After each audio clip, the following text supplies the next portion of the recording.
Have you seen those videos where the Trump one flag is being dropped at different Yeah. MLB stadiums? Yeah. So his crew is here, and so I was like, "Oh man, Excited. I know they're playing." So I was like, "What are you guys doing?" And they're like, "Well," I was like, they're gonna know." And so then literally I see his like the whole there's like 40 of them all lined up in the back. Pence gets on, and they just start booing, Oh, and wow. they're saying, I mean, and then the lady, which you're talking about, Yolati, Yeah. you hear traitor, Yeah. you traitor, and I was like, that's when I pulled up my phone right away. I was like, can I get booze? It was like two last Dude, minutes. I It saw- was, I feel bad, but I saw a oh, post yesterday. I forgot who shared it, but it was like invite Pence to speak at your school, and I was like, I don't know about that. yeah, thanks. We're good. you know, like he was, I don't, like he messed up, but he was in a tough position. Yeah. He really was. Pence was in a Mhm. tough position. You can't like, and one thing you can say about Pence is Trump backed Trump the entire 4 years. Like Yeah. from every single thing, whenever Trump would like say something dumb or whatever, like Pence just he was always a rock. That one moment he was in a bad situation, and what's now being reported with January 6th and the FBI and how it's looking like they actually had people. Was he in a bad situation, or did he know about that? You know? Yeah. Well, Who Bingo. knows? Yeah, well, and yes, I mean bingo, which Yeah. is very interesting. But then again, at the same time, like I think about like nothing would be exposed like it's being exposed right now if Biden wasn't in. Yeah. And so like and which True. is what we're going to get into today, like the way that parents are showing up to these school board meetings and the Yes. city council meetings, Yes. and everything is being exposed in a way where I don't think we would have the Mhm. energy and the momentum and even the urgency that we have right now Right. if all of this wasn't being exposed. And because if Trump did get back in, it would like be putting a Band-Aid on something that we really need to get to the root of. And I think Yeah. that what's happening right now is That's actually a good point because people are complacent, and that's what I'm gonna. Okay, don't block me. You know what? You can block me. Whatever. Join the club. But I think everybody here is like we keep it real as it is. Okay. All right, the rallies are cool. Okay, we're bringing the rallies back. Obviously, I love Trump. I have his name in my goddamn username. However, rallies accomplish nothing. It makes Yeah. people complacent. Yeah. It makes people say, "Oh yeah, Trump's going to save the world. Trump's going to save," and it's like you have to realize that while it's great to be around like-minded people and like have that energy and everything, you're not accomplishing anything. Why are you not going and speaking at these board meetings? Why are Yeah. you not organizing Right. something in your neighborhood? Why are you know what I mean? Like the rallies just Yeah. get people hyped up, but it doesn't make them do anything at all. Yes. Yeah. it's true. And that was always my biggest issue with the whole Q stuff. It's like, wait, just wait. And it got a lot of us being complacent, where now it's like, okay, we waited, nothing happened. Right. It's Mhm. time that we the people actually take control.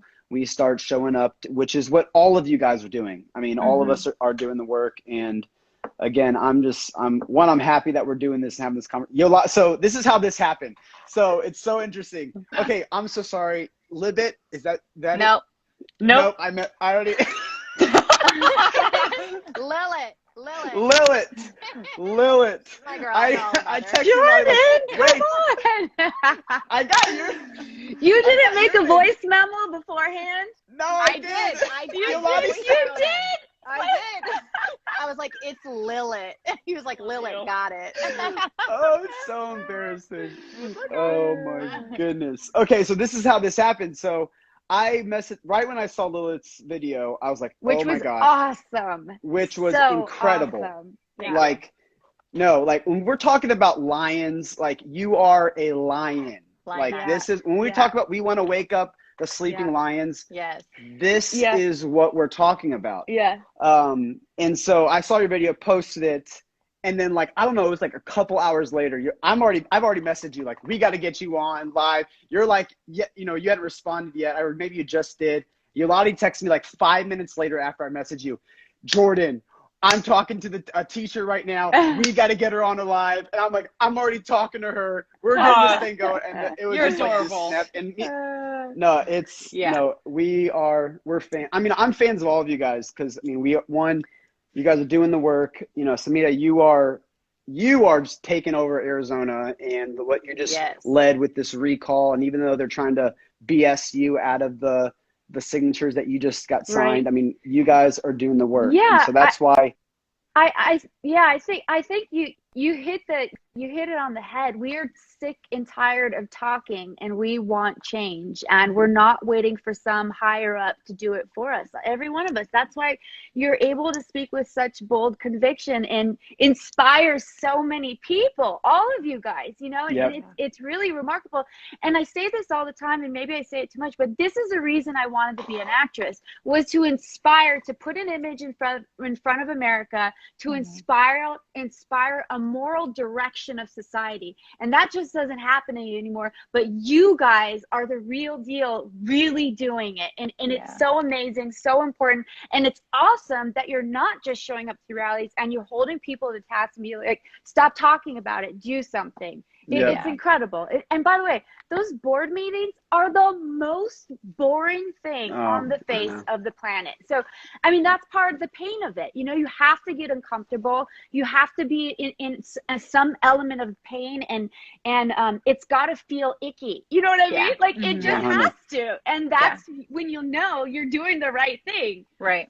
No, it's so 100%. good. And just Lilith, too, I just want to, obviously, I love all of you guys, but when I saw your video, I had chills. I was like, yo, I have to. And I think when I posted your video, either it was on my story or on my news feed, I was like, somebody tag her. And the tag was in your video, but I was just so excited. I was like, somebody tag her so that I can get a hold of her, because it was just incredible from so many different positions, right? Like as a mom, and it's sorry, now I'm struggling with how to say your name, Sami. Lilith. I call Nope. Samira. Samira. Okay. Samira. I got you, girl. I got you.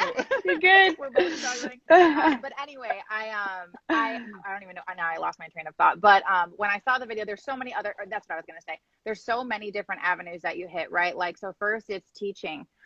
You're speaking to teachers, you're speaking to the people in your community, you're speaking to mothers, you're speaking to fathers. 1 minute worth of your time and your voice literally just had such a huge ripple effect. And I want to publicly thank you for having that courage, because thank you. A lot of times, even on social media platforms like this, people say like, oh, you're so awesome, thanks for doing it, you're the voice.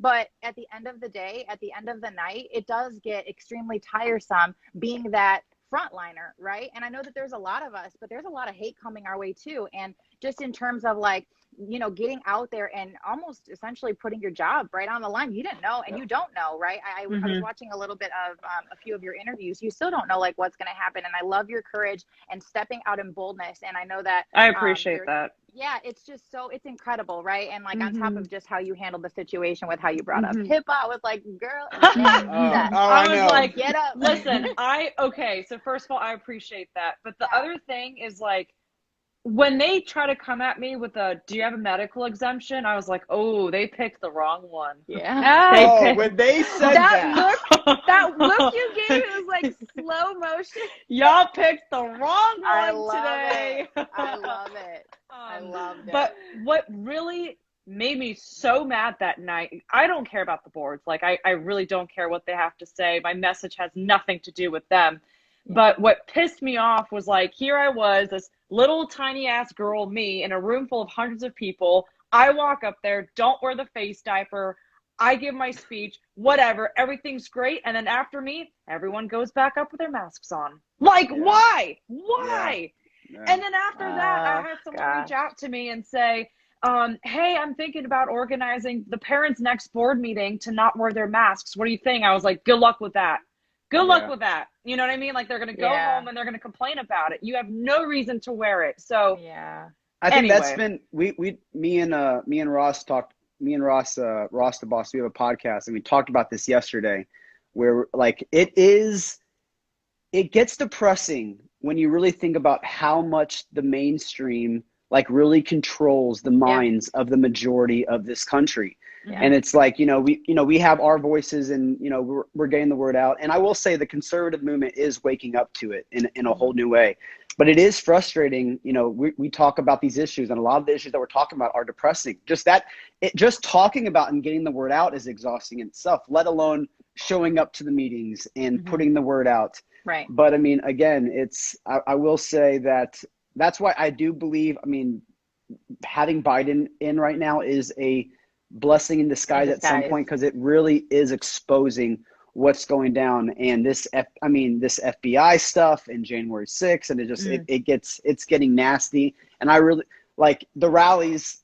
You have the Arizona audit, you have the Georgia audit that's starting, and we're going to get into the teacher stuff because that's really what we want to talk about. But with all that going down, and then Trump is starting his rally soon, hopefully this will force the media to start to cover what is actually happening, because the media is not talking about what's going on in Arizona. The media is not talking about what is even critical race theory. I mean, that was the number one topic today from every single speaker, from Ted Cruz to Lindsey Graham to Rick Scott. Every senator probably brought the main topic in discussion was critical race theory.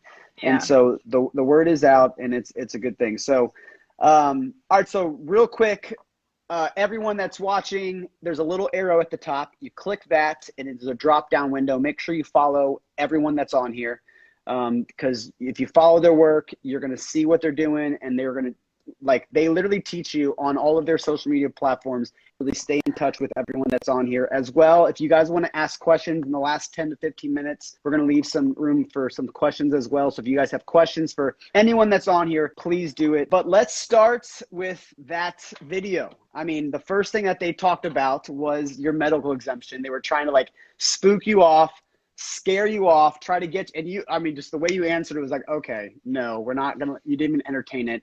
So what inspired you from this speech? And again, Samita, Yolati, this is open forum discussion. Feel free to ask questions, whatever. I'm just get it going.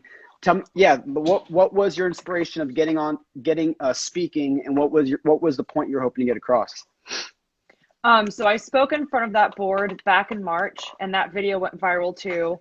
That speech, I was wearing a stupid ass mask on my face, so it really even though the video went crazy and I had a good message, just wearing that thing on your face, it covers up 90% of your communication. Yeah. So I went in March because the district that I work for, which is a neighboring district, you really don't have a voice there. And Loudoun County has been literally in national news for over a year now. So any BS policy that they pass is going to come to my district, and is going to come to every other district around the region in Virginia. So I went back last week after they suspended the PE teacher for saying, I refuse to refer to my students as their pronouns, and the gender dysphoria is real, and they suspended him.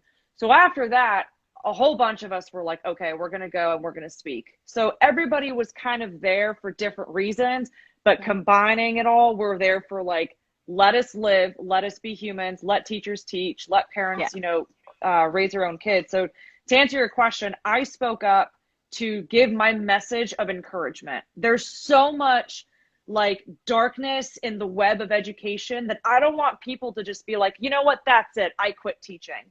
Because on my platform alone, y'all, I get so many messages of people saying, oh, I'm just going to quit teaching and, all this stuff. And I'm like, that sucks. I hate that you have to go. I understand it, but that shouldn't be the way to go. If we want to change this world, if we want to change this country, we have to start with the kids. Where the kids are in the schools. That's what the left wants. That's what the left wants us to quit. Yep. And it's funny. Go ahead. Sorry.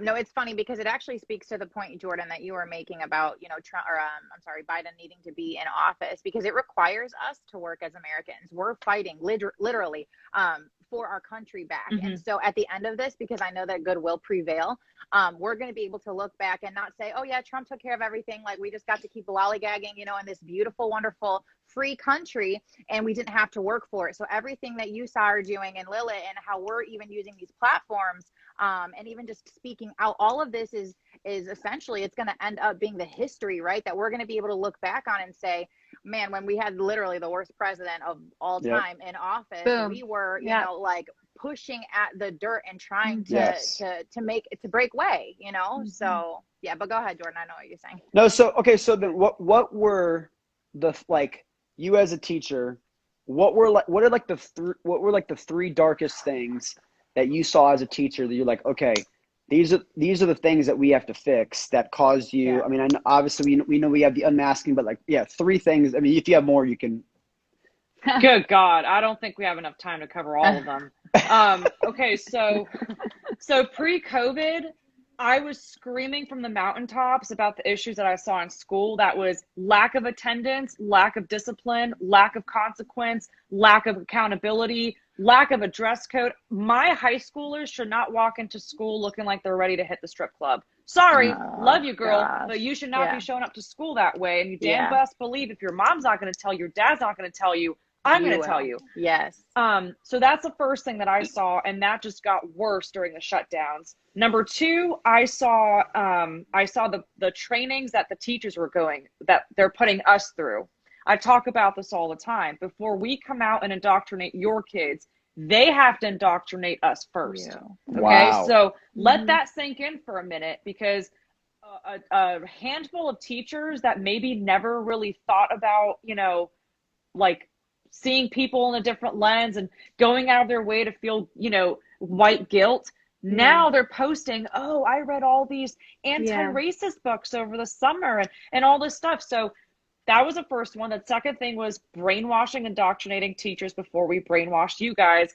And then the third thing was just the mass curriculum of like critical race theory, sex ed. There's infinite number of genders. We see every day videos of high school students coming out and saying, oh, 3 days ago, I found out I'm a guy. Yeah. I that video that just came out was, So brutal. like while everybody's fat going phobia. after, while I mean, everyone's going after that girl, I'm like, no. You can't go after this 15-year-old. She's a child. Yeah. I mean, that's, and I think it's such a good point. I never thought about that. They have to indoctrinate the teachers first before they can indoctrinate the children. So, I mean, like they do this in training, like they literally give you guys training and videos and teachers literally. They give us, I remember watching one of your interviews. You're telling me or us that when a student wants to identify on a Monday that their name is Abigail, I'm a girl, but on Friday I feel like being Tyler the boy, that's acceptable? Yeah, so as a kid, I mean, kids fool around all the time, right? Yeah. They will take advantage of that, come to you every day with a new name, every day with a new pronoun. Add that up to a roster of, I don't know, 150 kids. You tell me how much time you're going to have left in the day to freaking teach your subject, because you have to keep track of pronouns. You have to keep track of, okay, what's the name that you want to go by today? And if you don't keep up with it, you will face consequences. I mean, it parallels every other part of our lives where we have to play pretend. We're supposed to pretend everything's normal and pretend there's 57 gender, and it's enough. We're done. I mean, Done. and we're such kind, decent people that we're like, okay, sure, we'll do it. You want to be a freaking be in it, you know? How do I keep track? Well, I don't know. I always say that as of recent, we let this happen though. Like what we are seeing right now being taught in schools is because the conservatives, we the people, were not a part of the system. Right. Yep. The left took over the school boards. The left took over everything local. They took over the teacher unions, so they control everything. And now what this has been, which is what we're talking about, this wake up call. Now everyone's, you know, Samita, you've been literally taking over Arizona, showing up to the school board meetings, protesting on the street where they call the police on you with your child. Oh my gosh. Like, Speak to that. I want to know what that was like. I mean, how do you even, I mean, it was an interesting experience, and I was taught somewhat how to show up, right, by what I experienced in California. Right. And I think, you know, going to sort of this, in my mind, a smaller area, Arizona, I felt like, okay, well, maybe I can actually I was inspired. Let's put it this way. I was inspired by the parents who are out there getting the Newsom recall going and seeing how many people, even though it was a pretty easy sell, you know what I mean? Like, he destroyed our state. Yeah, okay. So Democrats and Republicans are signing that one.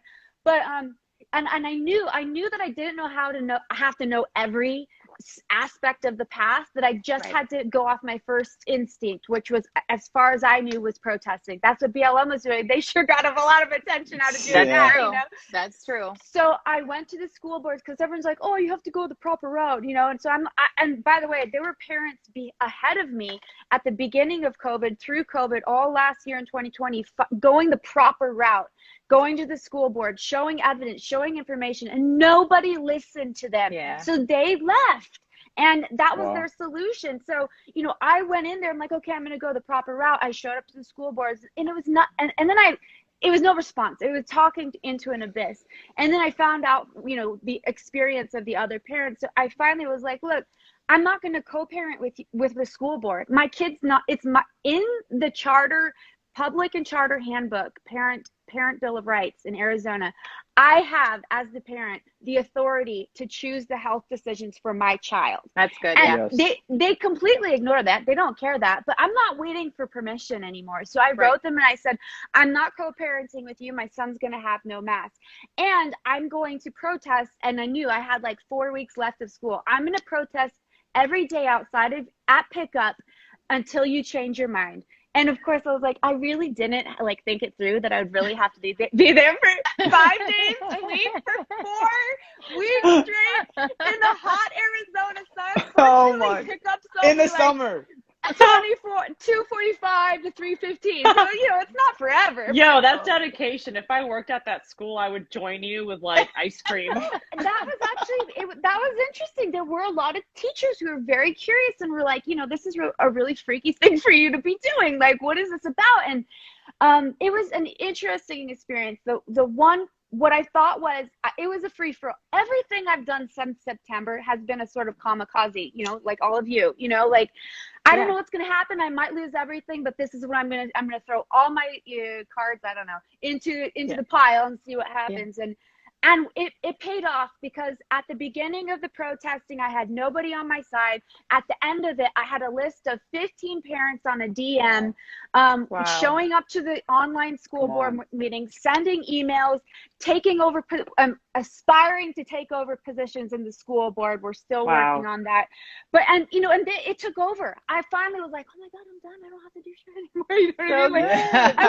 I'm like, I'm the one making the noise, and then I'm so proud of you. Took effect, and it was interesting. The most, and I say this earlier, but about the sharing of the image, right? So like, I was mortified when that troll came out, and I acted like the biggest idiot out there. Like, and it was something like, as I was doing it, I was like, stop yelling at him, and I'm like live recording myself, trying to talk myself out of responding in this way, but you're a boss. I was so triggered, and I'm not really one to think of like, put it on the live, but I'm like, this is how we solve the world these days.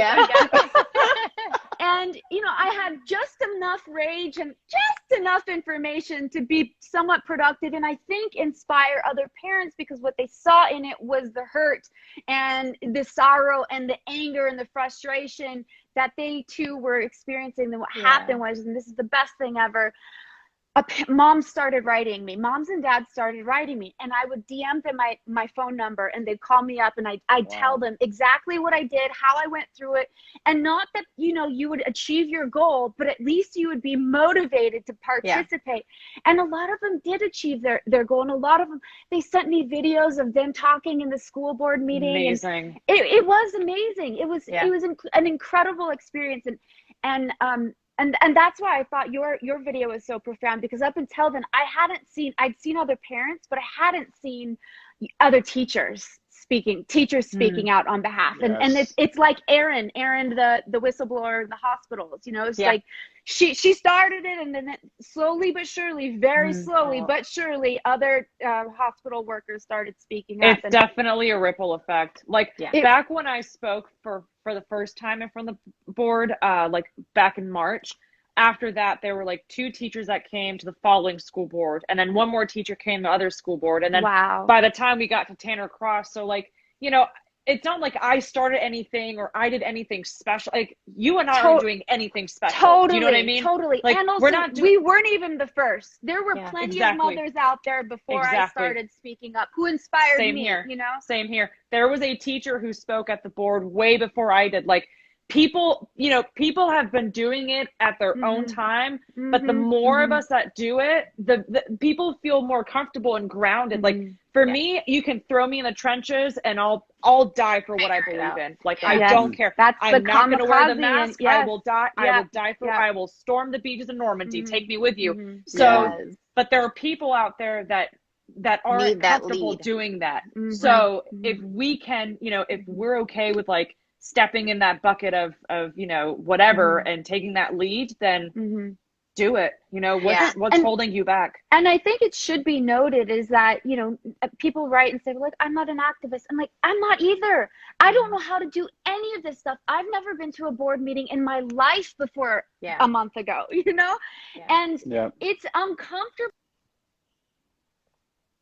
Oh, did we lose her? Yeah, you might have.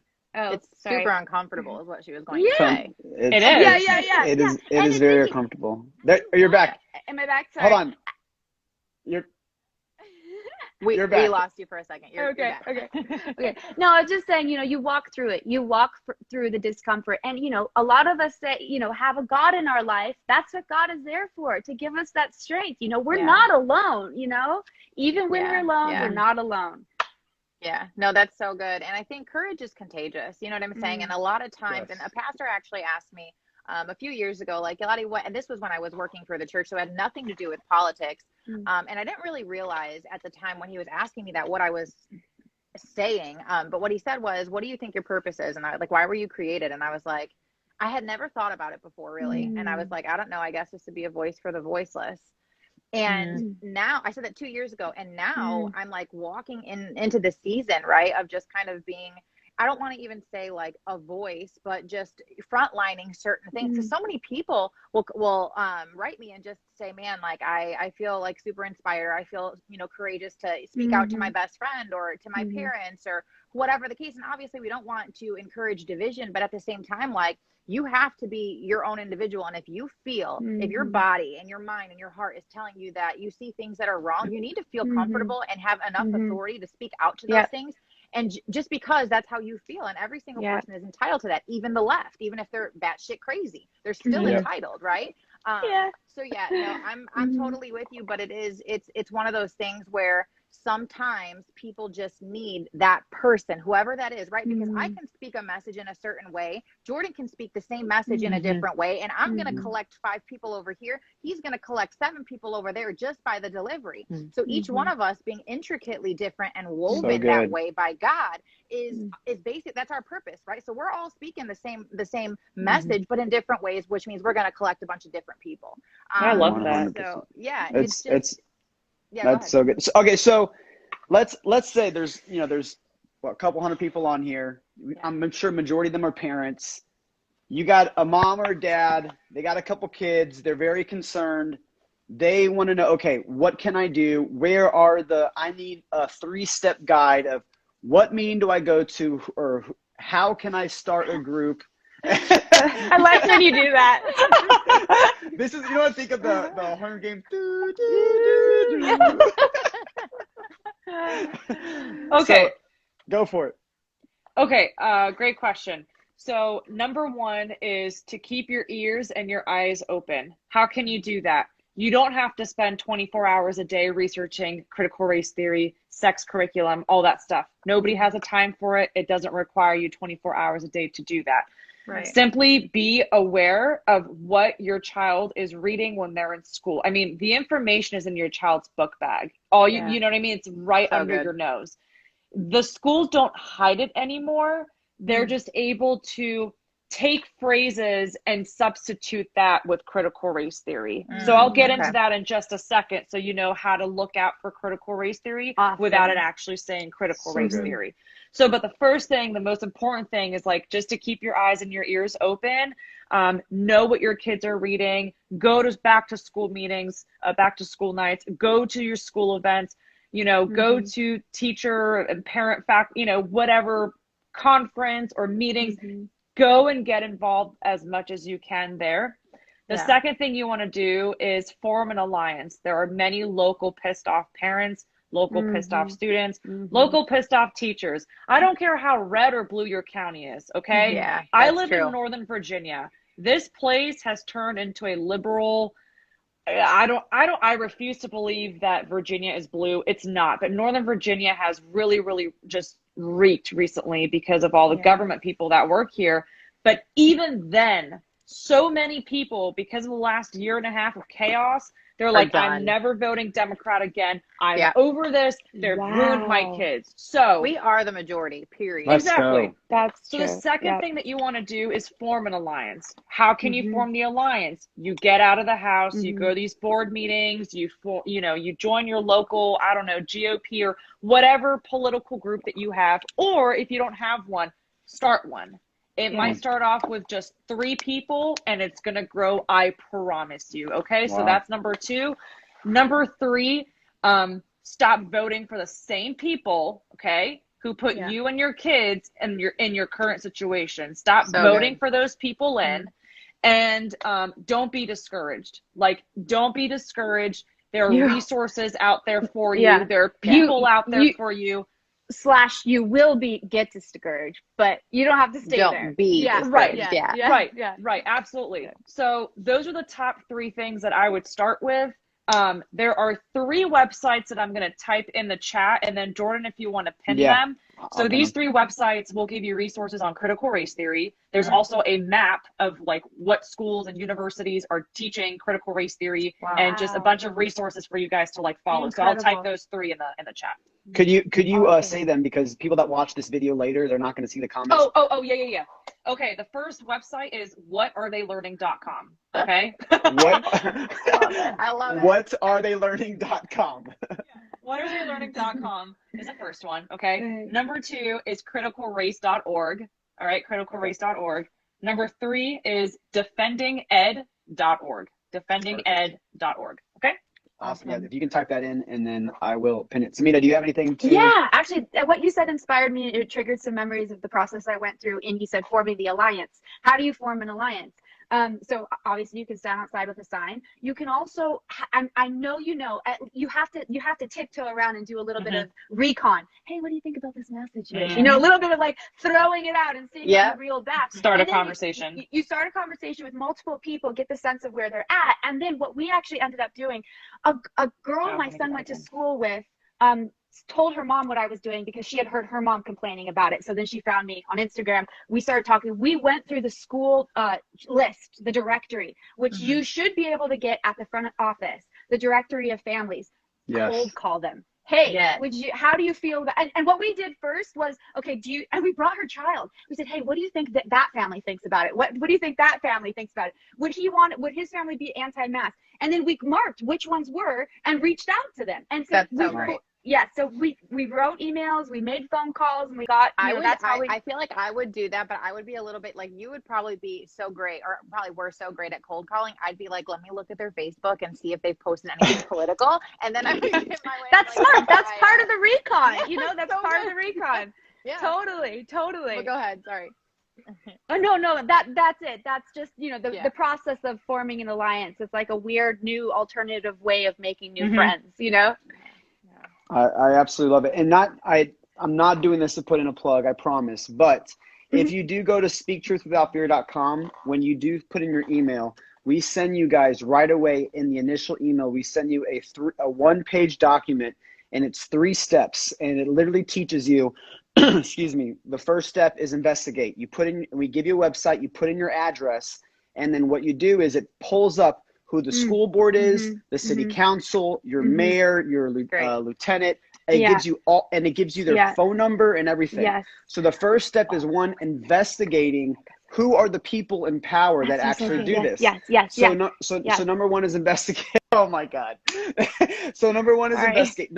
I'm sorry. No, I love it. Number two is engage. And how do you do that? And we just talked about a bunch of ways that you can engage, but let's just say you don't have a lot of time. One way you can do this, follow them on social media. I guarantee you these teachers or the school board, they got like 150 followers. If all of us put on blast this, a mayor or a city council Can I cut you off?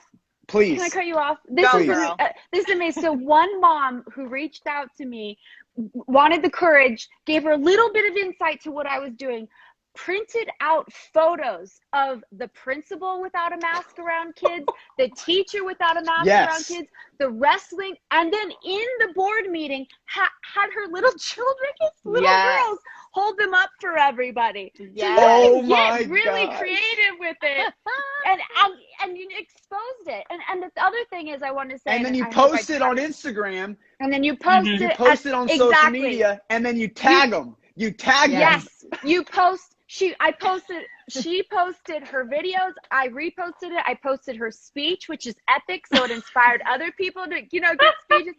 And then the other thing is, knowing what, there's so many variables that are unanswered. Get those answers. Where do you stand on vaccines next year? Where do you stand on masks next year? I need to know, because I might withdraw my child if you don't make a decision that I feel comfortable with. And be willing to make that call. But you can't continue to put your child through that sort of child abuse. No. You just can't. You cannot. And have you guys seen the photo?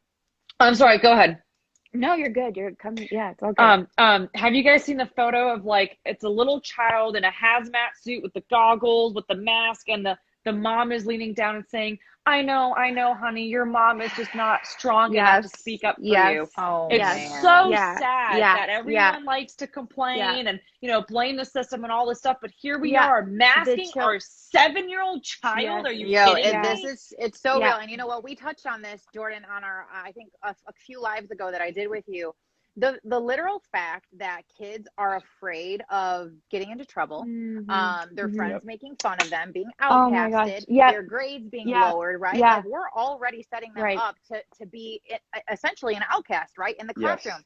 So as parents, it is our legitimate duty to empower. Your mom says, and if they have a problem with what what your mom says, then you have them call your mom, right? Like my child has to go to school knowing I might suffer here, but at home, mom's got my back, because at the end of the day, who else, right? But I'm not going to tell my kid, no, you have to submit to the authority of your teacher, who has to submit to the authority of the devil. We're all just following rules. Enough of that. Absolutely not. No, it's so important, guys. It really starts with us. Again, we can't, the day of complaining is over. It's done. Yeah. We can't go ahead. Sorry. I'm sorry, No, Jordan. no, but you get to do this every day of the week. No, seriously. I told you, cut me off. Okay. I wanted to share one story. A mother told me that her son fell over, but was masked, fell over on the floor, that nobody knew the extent of the pain that he was in, because he was masked, and the kids wouldn't go to help him, little 6 or 7-year-old, because they were afraid that they'd get in trouble for breaking the social distancing. So this little boy falls over, hurts himself, and no one's there to help him. And the teacher didn't know, because there's a freaking mask on his face. Right. It's enough. It's enough. And and I wonder, it's okay, we went through the process. We went through whole 2020, either not being in school and doing Zoom, or being in school and wearing a mask. When do we put our foot down universally and say, we're done? No more school board meetings asking for permission. Give us the date. Are we going to stop checking temperatures? Just send your kids to school with no mask, or don't send them to school. Don't do it. Right. Don't do it. And it's hard. I know that's so hard. Especially as the kids get older, it's even more challenging, because kids' parents are bullies is what's happening. It's my son, my 8-year-old kids, that age bracket, he's so defiant and ready to be F you, and so he's happy to take his mask off and boast around free. But as the kids got into the teenage years, I went to a fair back last month or the month before, a county fair, and that's when I was like, oh, okay, this whole thing really was like a farce, because nobody here, like there's so many people here. The only people that were wearing masks were teenagers from high school.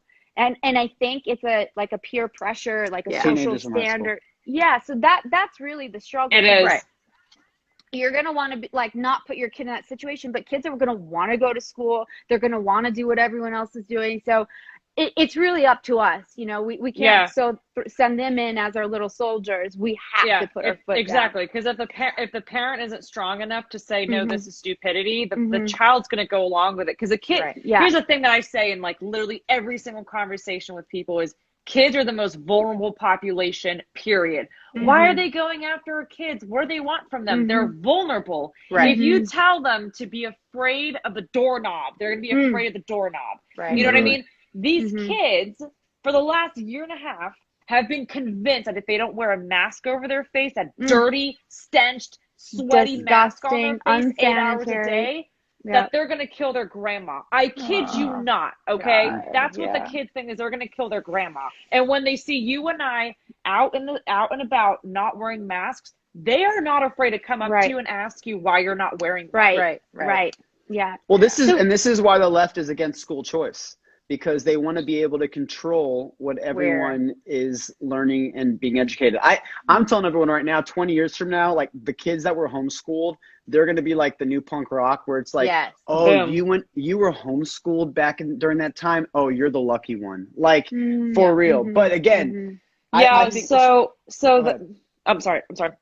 No, go. Not. Yeah. Go. Yeah. Okay. Go. Okay. So the one thing I want to say, so when people want to talk about how we can like make a change, right? The reason I directed my speech to parents, teachers, and students is because if the three of us don't do our part, like if the parent and the teacher and the student doesn't individually do their part, the three of us can't coexist. We can't work together. Wow. So how do we fix this generation? How do we fix the country? Are we all just going to homeschool our kids and that's the end all be all? No. I encourage you to do it if you can, but then what about teachers like me? So what about students who can't go to a private school? What about parents who can't afford to take their kids to private school? What do we do? You know what I mean? If we can remind ourselves that our jobs have, teaching has always been a gift. When you ask a teacher, why did you want to become a teacher? Guess what? They say to mold the next generation. Why is this generation then any different? Yeah, no, that's so good. And why is this generation of kids any different? Did the kids ruin it for us? No. Did the adults ruin it for us? Yes. But do we work for the adults? No, we don't. No, it's so true. For my son's first couple years of life, I was a stay-at-home mom. And then I had to get a full-time job and he had to go into daycare, right? And what I realized in that transition was, for so long, I was like, I don't want him to go to daycare. I don't want anybody to touch him. I don't want him to get sick. I don't want him to get hurt. Mommy wants to be there. I was psycho. He's my only baby.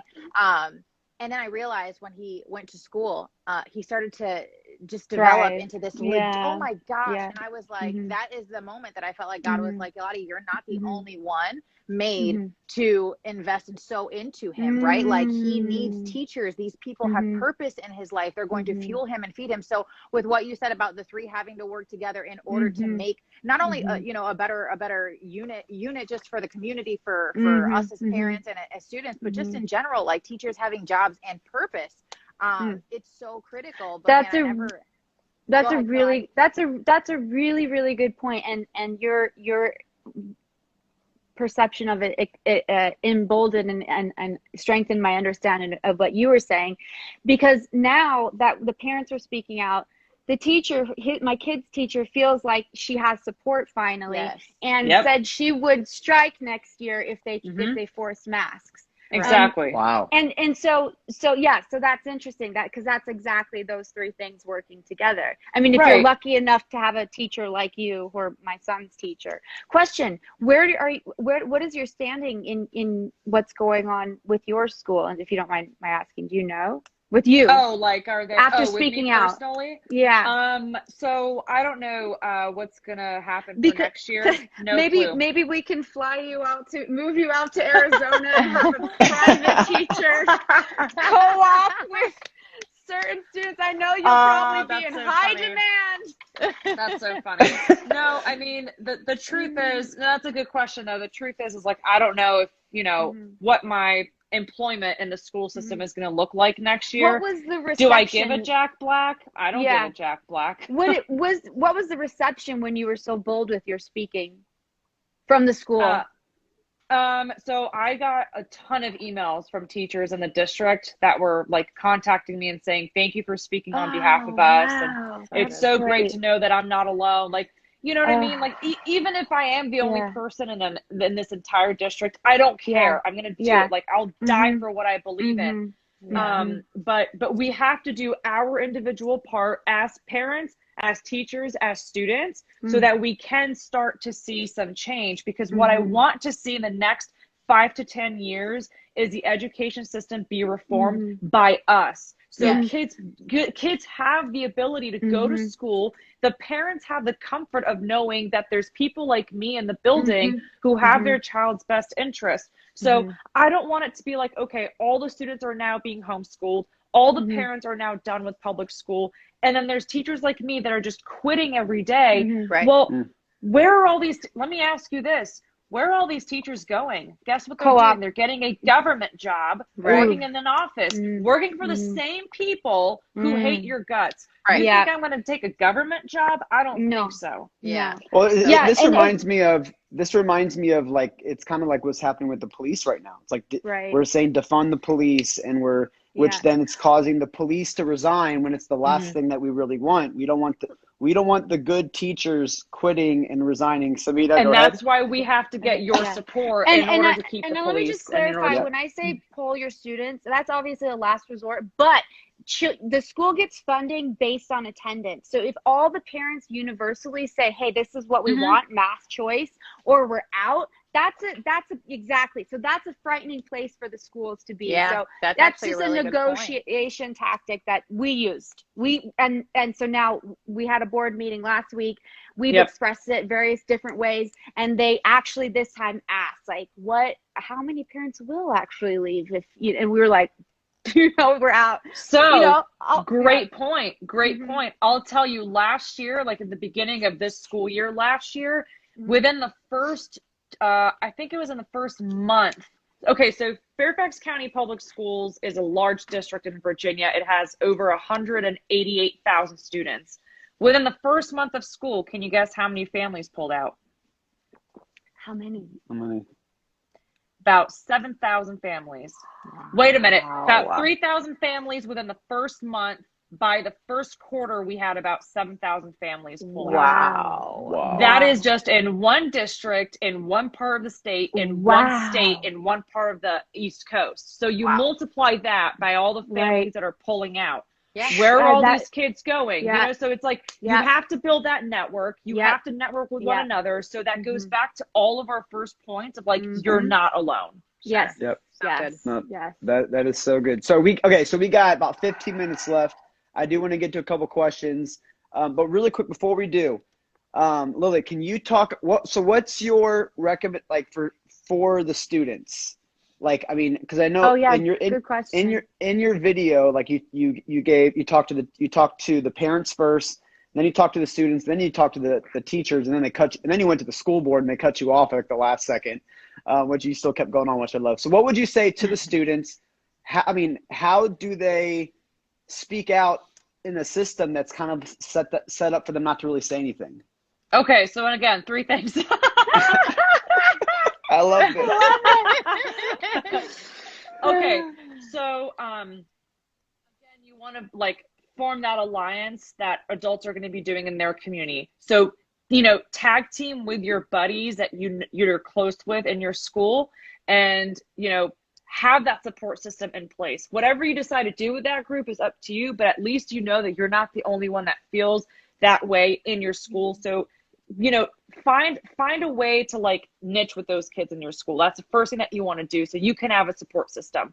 The second thing is when you go home every day, like tell your parents what you learned. You know, to you might not know that it's bad. You might not know that Marxism is really a horrible thing and we shouldn't be encouraging it in schools. But when you go home, your parents ask you, hey, what'd you learn today?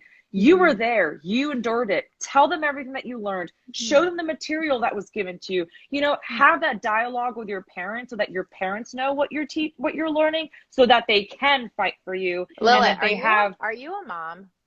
No, I'm not not married. I don't have kids. You're going to be an incredible mom if you become a mom. mom. Shut the front door. No, you got it all. But keep going. Sorry. Shut the front door. Thank you. So that's the second thing, is like, have that dialogue with your parents so they know exactly what the heck is going on, so that they can you know, stand up for you and have evidence of what's being taught. The third thing that students can do, your teachers, these like social justice warrior woke teachers, they try to give you assignments that is worded in such a way that they want you to answer it the way that they want you to answer it. So, for instance, they might give you an essay topic for homework and say, this actually happened here in Loudoun County, by the way. Middle school teacher gave an assignment to 7th graders, I believe, or 8th graders, and said, compare Black Lives Matter movement to the Civil Rights movement. Oh, wow. So, Instead of answering it the way that your teacher wants you to answer it how you feel. We as teachers can't grade you on your opinion. We have to grade you on completion. We have to grade you on grammar. We have to correct you on, you know, did you follow the rules of the essay? Did you follow the criteria here? I can't grade you on your opinion. Yeah. So don't be afraid to speak your opinion. Now, what will happen is, if your teacher is really SJW, they'll try to dock your grade for your opinion. That is why you talk to your parents. That is why you let your parents know. So your parents come into the picture. They have that conversation with the staff.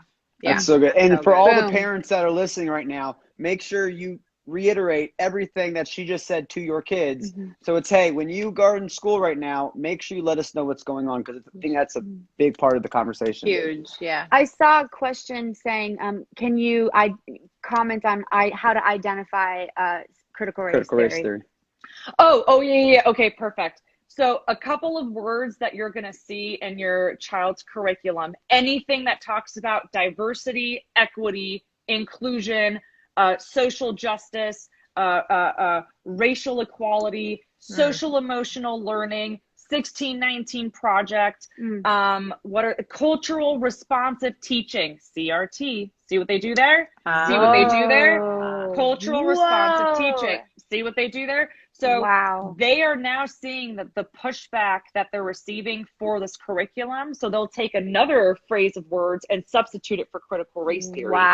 So anything with those words like justice, diversity, equity, inclusion, just take a look at what that actually means. That's good. Another question we got says, the school boards are not listening in Orange County. Who should we talk to? Principals, teachers? I mean, what do you do when the school board's not listening? You go to the people that you elected in office. So, you know, go speak with your senators, speak with your mayors, get close with your mayors. You know, who's a mayor in your district? Get close with your mayor. The principal's not going to do anything. They're already being pressured by so many, you know, activists, local activists. So talk with your mayor, talk with your senators, start from there. And the strength is in numbers, which is goes to the point where, you know, Samita, she was out there by herself, standing out in the sun, and then eventually, boom, she had an entire group. So like, that's when we're talking about organizing. You got to hit it from both sides, right? You have to do the groundswell as well. You got to go through the regulated channels that everyone expects you to go to, and hit them with the 1-2. There you go. Yeah. That is so good. Awesome. Well, did that clarify that for her, you think? I think so. Okay. Yeah. That's good. Awesome. Well, I think a lot of the people that asked the questions, they kind of left. So there's only like 1 or 2 left, which they're not really questions. So I'm not even going to address them. Okay, let's do final thoughts. Actually, one thing I want to know real quick a little bit is, what did you say in your speech? What were you going to say to the school board when they did cut you off? Because we didn't get to hear the finishing part, and I wanted to hear what you're going to say to the school board. I kind of hate myself. I knew I was running out of time. I should have just said, like, God bless you or something, and I just kept going. Oh gosh. What? what I was trying to say was I was saying something like, and finally to the board, your policies are just as pathetic as requiring us to wear a mask when you're 60 feet away from us. I Oh love God, it. that's Solid. been so Solid. Yeah. Oh, great. Did you like memorize this? Because you were just like popping up, and I was like, "Ooh, this is like a dance right here." I kind of, you have to, because you only have a minute, so you have to Yeah. know what you want to say. Points. Okay. Yeah. I love it. very I good. love Actually, it. one question just came in. Who has more power, the superintendent or the school board or the school? I don't Or Superintendent, the doesn't it? school, or the I don't know. school. I think I it don't, depends. It depends yeah, on the school and the district and how the school. You have to find out. Just you yeah. have to find out. You, 'Cause- yeah, you got to talk to like local families who've maybe Yeah. already been in the system and like get to know Mm. former teachers and stuff, because it really does depend. Yeah, call the front desk, make friends with them. That's where I got a lot of my information. She didn't really know that she was doing that, but hey, well, who's this person? What's that? And then I also got information through family members I met because I'm in a small town. Hey, Mhm. what's this person like? That's your aunt? You know what I mean? Like that Mhm. sort of thing. Yeah. Yes. Yeah, it Uh, just it varies. One question came in really quick. Lilith, do you have a blog or website? We would love these tips to be written down. That's a good idea. I'm working on something right now, so I'll keep you guys posted on my Yeah. So Instagram account. But that is something I want to do. the main thing you guys can do here, like 3 steps. Number 1, there's an arrow at the top, and it looks like this. Click that. It's going to have a drop down. Follow everybody. Also, my personal Instagram is Jordan Sarmo. It's in the bio of Speak Truth Without Fear if you want to follow me there as well. Then the second step, in this pinned comment, there are 3 websites that Lilith gave us: whataretheyllearning.com, criticalrace.org, and I can't tell what Defendinged.org. Shoot. Oh, there we go. Defendinged.org. So these are the 3 websites that you're going to want to go to. The third thing as well, if you want to get the here, I'm going to pin that one. The third thing as well, if you guys want to go Speak Truth Without Fear, we will also send you the document that gives you guys the 3 steps of how to keep your local government officials accountable. All you got to do is put in your email and it'll be there. Final thoughts. You guys want to? Oh, I have one. Go for it. I have one, but okay. Final thought. Once you learn the information about who your superintendent is, what the school board dates are, how to access the school boards, share that information with other people, and put it in your bio. Put it in a link tree. Give it to your neighbor. Share how you got that information, because that's the hardest part, right? Like if you cut the work for some people, you'll get more people on board quicker. So true. So good. So good. Lily, you have any final thoughts before we? You know what? Everything's going to be just fine as long as you do your part. Don't be discouraged. Encourage other people around you. If you want to be that brave person, take the bold leap of faith, do it.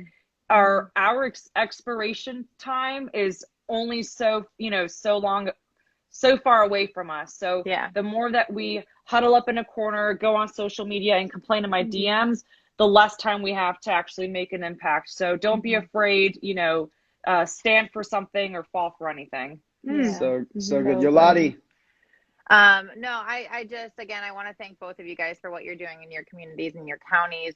It really is affecting the world. And I think we have to just remember that even sometimes I go to sleep at night and I'm like, Lord, is this even like, am I doing anything? Am I making an effect at all?